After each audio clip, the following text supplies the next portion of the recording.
নমো নমো হৰি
সাহিত্যতেই সকলোখিনি কথা বৰ্ণাই গ'ল আৰু এই তিনিওজন মহিয়াসীক জানিবলৈ আমি পুনশ্চ আৰু এজন মহাপুৰুষ জন্ম হ'ল সেইজন হ'ল ডক্টৰ সুধাকান্ত ভূপেন হাজৰিকাদেৱ। তেখেতে নিজৰ ব্যক্তিত্বৰ যি উদাহৰণ বিজড়িত হৈ ৰৈছে তেখেতৰ এটি কবিতা আজি মানে সততা আৰু মানে কি হৈছে ধাৰ্মিক লোকক সৎটো বোলে সৎ মানুহখিনি আৰু মানে তাৰ মানে সৎ লোকক ত্ৰাণ কৰে। কিন্তু আমিতো সৎ লোকক ত্ৰাণ কৰে সৎ হয়, কিন্তু আমিতো ভাবিব পাৰোঁ যে কেতিয়াবা আমাৰ সমাজত মাজে মধ্যে অসৎ লোক আছে, অসৎ লোকক ত্ৰাণ নকৰিব নেকি? এইটো আমাৰ এটা প্ৰশ্ন হ'ব পাৰে। সত্ৰই কেৱল সৎ লোককে পৰিত্ৰাণ দিব নেকি? কিন্তু এইদৰে আমি ভাবিব পাৰোঁ যে আমাৰ প্ৰশ্ন উদয় হ'ব অসৎৰ কেনেকৈ ত্ৰাণ হ'ব। কিন্তু সেইখিনি অসম্ভৱ নহয়। অসৎক ত্ৰাণ কিন্তু ত্ৰাণ কৰিব, সত্ৰই ত্ৰাণ কৰিব, কিন্তু ত্ৰাণ কৰিব অসৎজনক সত্ৰ সকলোৱে ৰূপান্তৰিত কৰিব তাৰ কাৰ্যবিধিৰ মাজেৰে। সত্ৰত সোমাব লাগিলে তাৰ কাৰ্যবিধিৰ যোগে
আপোনালোকে নিশ্চয়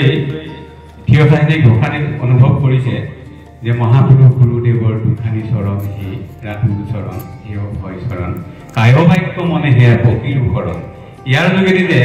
গায়ন বায়নত যে ভক্তি নিৰূপিত হৈ আছে এই কথা দ্বিতীয়বাৰ ক'বলগীয়া নিশ্চয়। আৰু আপোনালোকক কৈ সুখ অনুভৱ কৰি ৬০ দশকৰ পাছতে এই সত্ৰীয়া নৃত্যই মঞ্চলে ঢাপলি মেলিছিল। আপোনালোকে এজন ব্যক্তিৰ নাম নিশ্চয় শুনিছে, ৰকেশ্বৰ শইকীয়া বৰপায়ন, যিগৰাকী ব্যক্তি বাহিৰত শক্তিগোপাল নাট্য মন্দিৰত ছোৱালীক নাচ শিকোৱাৰ কাৰণে শতবাৰ বাহিৰ কৰিছিল। কমলাবাৰী ক্ষেত্ৰত গতিকে কি আছিলে, ছোৱালীক নাচ শিকোৱাৰ কাৰণে শতবাৰ বাহিৰ কৰিছিল। কিন্তু আজিৰ তাৰিখত সত্ৰৰ ভকতলৈ যদি ছোৱালী নিশিকায় তেতিয়াহে তেওঁ বাহিৰ কৰিব। আজি তাৰিখত ওলোটা হৈছে, ছোৱালীক শিকাব লাগিব। আমিও নিজেও শিকাইছো, নিশ্চয় আপোনালোকে দেখিছে ছোৱালীয়ে প্ৰদৰ্শন কৰিছে। ইয়াৰ কাৰণটো হ'ল কীৰ্তন কৰক আজি তাৰিখতো কমলাবাৰী ক্ষেত্ৰত ছোৱালীক বা প্ৰদৰ্শন নকৰে, কিন্তু আমি মঞ্চমুখী যেতিয়া কৰিছো, মঞ্চমুখী কৰাৰ কাৰণে আমি সেইসকল জ্ঞান কৃপাটো সেই দিশত দিবলৈ যত্ন কৰিছো। আমি নিজেও মূল ৰাখি আমি সংৰচনা নকৰা নহয়, আমি শ্ৰীমন্ত হৰণখণ্ড কৰিছো, প্ৰহ্লাদ চৰিত্ৰ অবাটো আচন্ত জগত স্বামী স্পতি কৰ সম্ভে দেখো বহন্তে আতুপে উঠি ভাগিৰা সম্ভৱ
যে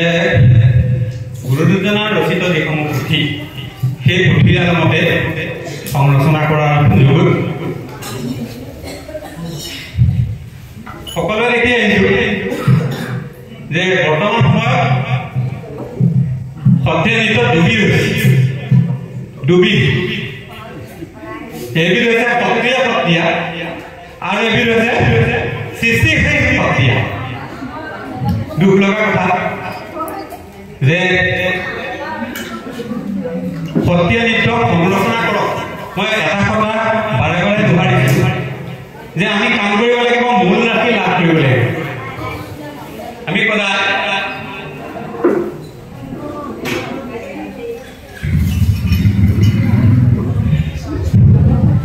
নিজৰ টোনত স্বৰ থাকিলেহে এগৰাকী ধনুধৰে যুদ্ধলৈ যাব। যদি নিজৰ টোনত স্বৰ নাথাকে তেতিয়াহ'লে যুদ্ধলৈ গৈ মৃত্যুবৰণ কৰাৰ বাবে বেলেগ একো নহ'ব। সত্ৰীয়া শিল্পীসকলে এটা কথা উপলব্ধি কৰা ভাল বুলি ভাবোঁ, আমি যিমানেই সংৰচনা নকৰোঁ কিয়, সেই সংৰচনাত থাকিব লাগিব মূলৰ গুণ। আজি যদি আমি এখন চালি নাচ নাচিছোঁ, আমি যদি এখন গোপী নাচ নাচিছোঁ, আমি যদি ৰজাঘৰীয়া চালি নাচ নাচিছোঁ, তাৰ ৰামৰাণী অংশ প্ৰদৰ্শন কৰাৰ পাছত সেই সংৰচনাটো সংযোগ কৰিব লাগে কৈ দিবলৈকে বেয়া আজি এই কীৰ্তনঘৰৰ মজিয়াটো আমি এটি সৃষ্টিশীল সত্ৰীয়া নৃত্য উপভোগ কৰিলোঁ সেইটো হোৱাটো অনুচিত মই ভাবোঁ প্ৰথমে ৰামনানী অংশকে নাচক তাৰপাছত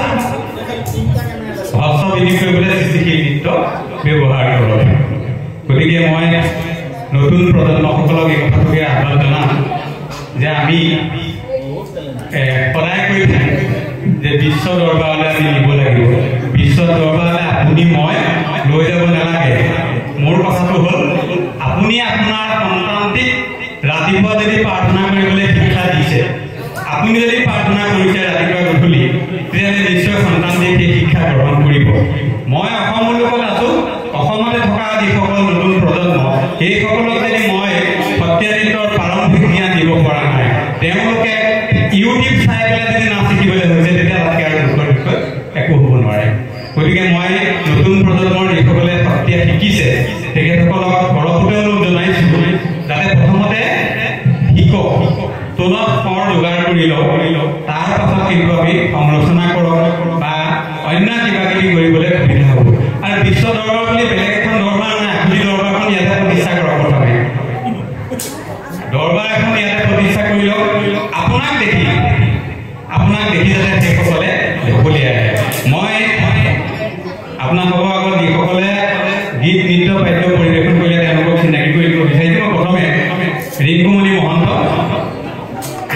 মহন্তক আপোনাক চিনাকি কৰিব বিচাৰিছোঁ ৰিংকুমণি মহন্ত তেওঁ ডিব্ৰুগড় বিশ্ববিদ্যালয়ৰ পৰা সত্ৰীয়া সংগীতৰ স্নাতকোত্তৰ ডিগ্ৰী লাভ কৰিলে তাৰ উপৰিও গুৱাহাটী দূৰদৰ্শন খণ্ডে তেওঁ বিগ্ৰেডৰ আৰ্টিষ্ট আৰু ভাৰত চৰকাৰৰ তেওঁ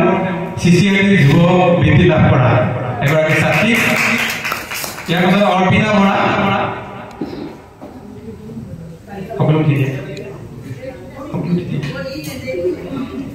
অৰ্পিতা বৰা আমাৰ সত্ৰীয়া নৃত্য আৰু বৰগীতৰ ছাত্ৰী আমাৰ সংগীত বিদ্যালয়ত তেওঁ শিক্ষা গ্ৰহণ কৰি আছে আমাক আজি আপোনালোকৰ নৃত্য প্ৰদৰ্শন কৰিলে ইয়াৰ পাছত আমি চিনাকি কৰি দিছোঁ ফলত গায়ন প্ৰদৰ্শন কৰোঁতে অকণমানি ল'ৰা এটা দেখিছিলে চাগে মই সেই ল'ৰাটো যে ল'ৰা নহয় মই ছোৱালী সেইটো দেখাই দিব বিচাৰিছোঁ জ্যোতিস্মিতা বৰুৱা তেওঁ যোৱা বছৰ তেওঁ ভাৰত চৰকাৰৰ CCIT ইয়ং আৰ্টিষ্ট স্কলাৰশ্বিপ লাভ কৰিছে ফলত গতিকে আজি আপোনালোকৰ আগত তেওঁ প্ৰদৰ্শন কৰিলে অংকুৰজ্যোতি বৰা তেওঁ ডিব্ৰুগড় বিশ্ববিদ্যালয়ৰ আন্তঃমহাবিদ্যালয়ৰ যুৱ মহোৎসৱত সোণৰ পদক পাইছে ফলত আমি আপোনালোকৰ পৰা আশীৰ্বাদ বিচাৰিছোঁ বৰেণ্য বৰ্ণিল নেওঁ দাদিমা বাঁহী আৰু মাটিৰে পৰা সকলো তেওঁ দেখাই আছে তেওঁ CCIT জুনিয়ৰ স্কলাৰশ্বিপ পাই আছে জ্যোতিৰ্ময় মহন্ত তেওঁ CCIT স্কলাৰশ্বিপ পাইছে আমাৰ ফলবাহিত বিভাগৰ ছাত্ৰ অনুৰণ গগৈ এগৰাকী সম্ভাৱনাপূৰ্ণ আমাৰ ছাত্ৰ অভিনৱ দত্ত যি কণ্ঠদান কৰিছিল অভিনৱ দত্তই আছে আমি এটাইকেইগৰাকী আমাৰ ছাত্ৰ ছাত্ৰী আৰু এওঁলোকলৈ আমি গৌৰৱ অনুভৱ কৰোঁ আপোনালোকৰ চিনাকি কৰি দি ভাল লাগিছে সেইকাৰণে যে তেওঁলোকে নিজ নিজ ক্ষেত্ৰখনত মোতকৈ বেছিকৈ ভাল কাম কৰি আছে মই ইমানকণ সময় মাত্ৰ নাচি চিন্তা ফুপনি লৈছে আপোনালোকে দেখিছে কিন্তু এওঁলোকে যদি দুঘণ্টা নাচিলেকে ফুপনি নকৰে মই আপোনালোকৰ পৰা এই ছাত্ৰ ছাত্ৰীসকলক এটা আমি আশীৰ্বাদ বিচাৰিছোঁ হাত চাপৰিৰে সৈতে আপোনালোকে আশীৰ্বাদ প্ৰদান কৰিব আৰু আমি জনাই আপোনালোকৰ আগত সেই বিষয়বস্তুটোৰ সন্দৰ্ভত ক'বলৈ যত্ন কৰিলোঁ অনিচ্ছাকৃতভাৱে অনেকখিনি ভুল হৈ গৈছে আপোনালোকৰে মাজৰে এজন সেৱাৰ দৃষ্টিৰে দুগৰাকী ব্যক্তি আমি কেতিয়াও পাহৰিব নোৱাৰোঁ সেই দুগৰাকী ব্যক্তি মই এই কীৰ্তনঘৰৰ মজিয়াতে বহু বছৰ আগতে সম্ভৱতঃ 2001 বা 2000 চনৰ ভিতৰতে হ'ব তেতিয়া মই সুবিধাই নৃত্য পৰিৱেশন কৰিছিলোঁ সেই ব্যক্তিজনৰ সীমান্ত মহন্তৰ মৰমসুলভ তাগিদা তেখেতে যি মৰমসুলভ তাগিদা ইয়ালৈ আহিব লাগিব আপুনি আহিবই লাগিব এই আহিব লাগিব বুলি কোৱা কথাষাৰ তেখেতক কোনোদিনেই পেলাব পৰা নাই আৰু এটি মোৰ মৰমৰ ছাত্ৰ জ্যোতিস্মান মহন্ত অসম সত্ৰীয়া সংগীত মহাবিদ্যালয়ৰ পৰা তেওঁ সুখ্যাতি উত্তীৰ্ণ হৈছে আৰু কৈ ভাল লগা কথাটো হয় মই কাৰোবাৰ আগত কেতিয়াবা কওঁ মই মাত্ৰ এজন ছাত্ৰ পাইছিলোঁ যি মোক কলেজত পাঠ দিয়াৰ উপৰিও তেওঁ আমাৰ সত্ৰত থাকিবলৈ আহে ৰাতি 1:30 বাজে মই কেতিয়াবা যদি হামি এটা মাৰোঁ কৈ ভাল লাগে কাৰণে কৈছোঁ হামি এটা মাৰোঁ তেতিয়া কৈছা আপোনাৰ টোপনি আহিছে ন শুই থাকক বৰ কষ্ট দিছোঁ তাৰমানে তেওঁৰ দিনত সময় নাপায় ৰাতি মোৰ ওচৰত নোট লিখিবলৈ যায় আৰু ৰাতি অকণমান বাজনা শিকিবলৈ যায় গতিকে এই জ্যোতিষমান মহন্তই ক'লে যে ছাৰ আপুনি বিষয় এটা দিম সেই বিষয়টোৰ ওপৰত আপুনি বছৰবোৰ ৰাখিব লাগিব আমি বক্তৃতা দিয়া মানুহ নহয় মই পুনৰ কৈছোঁ যে আমি এটা যুগত প্ৰদৰ্শন কৰা ব্যক্তিহে গতিকে আপোনালোকৰ মাজত আহি এইটো এষাৰ কওঁতে হয়তো ভুল ত্ৰুটি হৈছে আপোনালোকে ক্ষমা নিশ্চয় চাব শিৱসাগৰ জিলা সত্ৰ মহাসভাৰ সন্মানীয় সভাপতিকে প্ৰণক্ষ কৰি বিষয়ববীয়াসকল আপোনালোকৰ আমন্ত্ৰণ ক্ৰমে আমি এই বক্তব্য ৰাখিলোঁ আজিৰ দিনটোৰ তাৎপৰ্য আপোনালোকে উপলব্ধি কৰি সত্ৰীয়া সংগীতৰ যি জয়যাত্ৰা কৰি আগবঢ়াই নিবৰ বাবে যি সংকল্পবদ্ধ হৈছে আমি ভাবোঁ আপোনালোকৰ এই সংকল্প সুদূৰপ্ৰসাৰী হওক ভগৱন্তৰে আপোনালোকৰ শিৰত কুসুম বৰষক আৰু এনেদৰে গুৰু সংস্কৃতিক জগতসকলে আগবঢ়াই নিয়াৰ ক্ষেত্ৰত আপোনালোকে নিৰন্তৰ প্ৰয়াস অব্যাহত ৰাখক আৰু আমিও